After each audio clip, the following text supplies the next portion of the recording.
So Wi-Fi waves are basically just radio waves. So that's the same as the electromagnetic waves you pick up with your cell phone or a radio. But Wi-Fi waves are fairly short. They're only 12 centimeters long, the conventional kind. Compare that to AM radio waves, which are hundreds of meters long. The signal gets a lot weaker as it gets further from the router.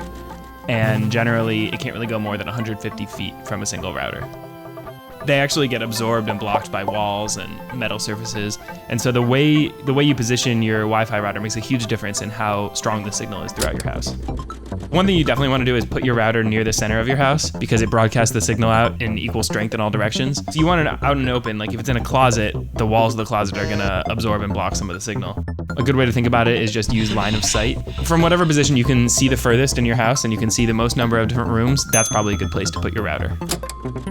You also really want to lift your router up off the ground because the signals can't penetrate some of the materials that make up floors like metal or concrete or cement. And also, the way most routers are designed, they broadcast the wave slightly downwards, so that way you're projecting less of it down into your basement for no reason. A lot of other electronics can interfere with the router signal. Things like TVs, computers, microwaves, pretty much anything that has a motor inside it. So you want to keep the router away from other electronics.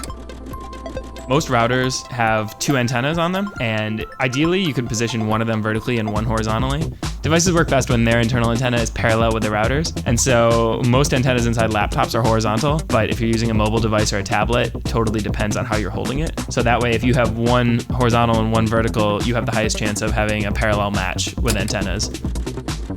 If you find that your network isn't working well, you can just go around and measure your signal strength. So there's a lot of different apps that you can download on your phone. You could create a rough map and figure out what you need to do to fix it.